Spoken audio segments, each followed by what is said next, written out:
Hi, hello, നമസ്കാരം. എല്ലാവരും സുഖമായിട്ടിരിക്കുന്നു വിചാരിക്കുന്നു. അപ്പോൾ ഇന്ന് നമ്മൾ തിരുവമ്പാടിക്ക് പോകുന്ന വഴിക്കുള്ള കുറച്ച് വീഡിയോസും പിന്നെ അവിടെ ചെന്നിട്ടുള്ള ഫോട്ടോസ്, ഞങ്ങൾ ഫാമിലി മെമ്പേഴ്സ് എല്ലാവരും സംസാരിക്കും. എല്ലാവരും ഒരുമിച്ച് കൂടുമ്പോൾ പണ്ടത്തെ കാര്യങ്ങളൊക്കെ ഞങ്ങൾ സംസാരിക്കും, കുറേ നേരം സംസാരിക്കും. അപ്പോൾ ഫുൾ നമ്മൾ എൻ്റെ ടോക്ക് നമുക്ക് ക്യാപ്ചർ ചെയ്യാൻ പറ്റത്തില്ലല്ലോ. അപ്പം കുറച്ച് പോർഷൻസ് വീഡിയോ എടുത്തത് ഞാൻ ഇതിൻ്റെ കൂട്ടത്തിൽ ആഡ് ചെയ്യുന്നുണ്ട് കേട്ടോ. ഞാൻ അവരുടെ വോയിസ് ഒന്നും ഡിലീറ്റ് ചെയ്ത് കളയുന്നില്ല, ആരുടെയും സംസാരിച്ച വോയിസ്. കാരണം ഒത്തിരി നാളുകൾക്ക് ശേഷം എനിക്കത് കാണണം, ആ ഒരു അതേ മൊമെൻ്റ് എക്സ്പീരിയൻസ് ചെയ്യാൻ. ആ ഓൺ വോയിസ് അവിടെ കിടക്കുന്നത് എപ്പോഴും നല്ലതല്ലേ. അത് കാരണം ഞാൻ വോയിസ് ആരുടെയും ഡിലീറ്റ് ചെയ്യുന്നില്ല. അതേപോലെ തന്നെ ഞാൻ ഇതിനകത്ത് ആഡ് ചെയ്തിട്ടുണ്ട് കേട്ടോ. കുഞ്ഞു വീഡിയോയാണ്. ഇങ്ങനെ ഞങ്ങളെല്ലാവരും കൂടെ കൂടുന്ന സമയത്ത് കഥകൾ പറയുന്ന, പണ്ടത്തെ കാര്യങ്ങൾ പറയുന്ന ചാച്ചനും അമ്മച്ചിയൊക്കെ ആയിരുന്നു. ഇന്ന് അവരില്ല. പകരം ഇപ്പം കൂടുതലും കഥകൾ പറയാൻ ഇപ്പോൾ ഉള്ള എല്ലാവരും ആൻറ്റിമാർ, ഷായിജാൻ, അങ്ങനെ എല്ലാവരുമാണ് പണ്ടത്തെ കാര്യങ്ങളും എല്ലാവരും സംസാരിക്കാൻ ഇപ്പോൾ ഉള്ളത്. അപ്പോൾ അവരുടെ വോയിസുകളാണ് ഇതിനകത്തുള്ളത്. ഞാൻ അതുകൊണ്ട് ഡിലീറ്റ് ചെയ്യുന്നില്ല. എനിക്കറിയാം എല്ലാ ഫാമിലിയിലും ഇങ്ങനെയുള്ള ഒത്തുകൂടലുകൾക്കിടയിൽ പണ്ടത്തെ കാര്യങ്ങളെല്ലാം നമ്മളിങ്ങനെ ഓർമ്മിച്ചെടുക്കും. അതൊരു നല്ല കാര്യമാണ് കേട്ടോ. പറ്റുമെങ്കിൽ നിങ്ങളെല്ലാവരും ഇതേപോലെ ക്യാപ്ചർ ചെയ്ത് സേവ് ചെയ്യാനോ, അതല്ലെങ്കിൽ യൂട്യൂബിലോ അല്ലെങ്കിൽ എവിടെയെങ്കിലും ക്ലൗഡിൽ, ഗൂഗിളിൽ എവിടെയെങ്കിലും സേവ് ചെയ്തിടാൻ പറ്റുന്നവരാണെങ്കിൽ അങ്ങനെയൊക്കെ സേവ് ചെയ്തിടാൻ നോക്കണം. അങ്ങനെ ആകുമ്പോൾ ഒത്തിരി നാളുകൾക്ക് ശേഷം നമുക്കിതൊക്കെ എക്സ്പീരിയൻസ് ചെയ്യാൻ പറ്റും. എനിക്ക് ഒത്തിരിയധികം നഷ്ടപ്പെടലുകളുണ്ട്. ചാച്ചൻ്റെ കൂടെയും പപ്പയുടെ കൂടെയും എല്ലാവരുടെയും കൂടെ ഇരുന്ന് സംസാരിച്ച ആ ടൈമുകളിലൊക്കെ ഒത്തിരി അവർ പറഞ്ഞ കഥകൾ, അവരുടെ കാര്യങ്ങൾ, അവരുമായിട്ടുണ്ടായിരുന്ന മൊമെൻറ്റ്സുകൾ ക്യാപ്ചർ ചെയ്യാൻ എനിക്കതൊന്നും സാധിച്ചില്ല, സേവ് ചെയ്യാനൊന്നും പറ്റില്ല. എനിക്കൊരു ഭയങ്കരധികം നഷ്ടബോധം എന്താ പറയുക, ഒത്തിരിയധികം വേദനയുണ്ട്. അപ്പോൾ ഇപ്പോൾ ഞാൻ കിട്ടുന്ന എല്ലാ മൊമെൻറ്റ്സുകളും എൻ്റെ ഫാമിലി മെമ്പേഴ്സിൻ്റെ കൂട്ടത്തിൽ, ആരുടെ കൂട്ടത്തിലാണെങ്കിലും നമ്മുടെ വേണ്ടപ്പെട്ടവരുടെ കൂടെ നിൽക്കുമ്പോൾ ആ മൊമെൻറ്റ്സുകളെല്ലാം ഞാൻ ക്യാപ്ചർ ചെയ്ത് സൂക്ഷിക്കുന്നുണ്ട്. നിങ്ങളെയും കൂടെ കാണിച്ചു തരികയാണ് കേട്ടോ. അപ്പോൾ നിങ്ങൾ കണ്ടോളൂ.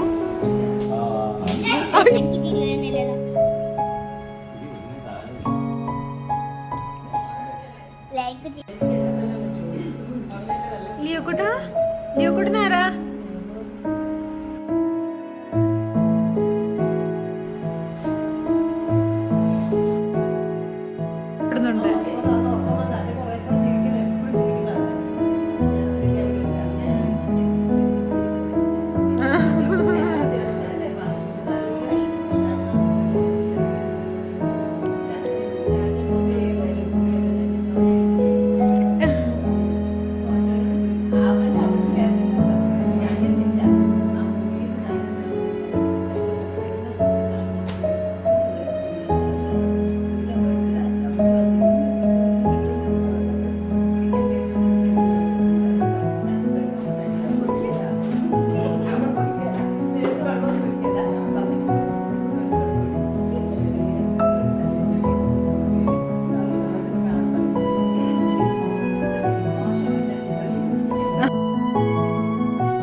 ജൈവിയാണോ?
ഇപ്പൊ നമ്മള് വീട് വെച്ച് ഇവിടെ വെച്ചേക്കുന്നത് ഉണ്ടായിരുന്നോ? അവിടെ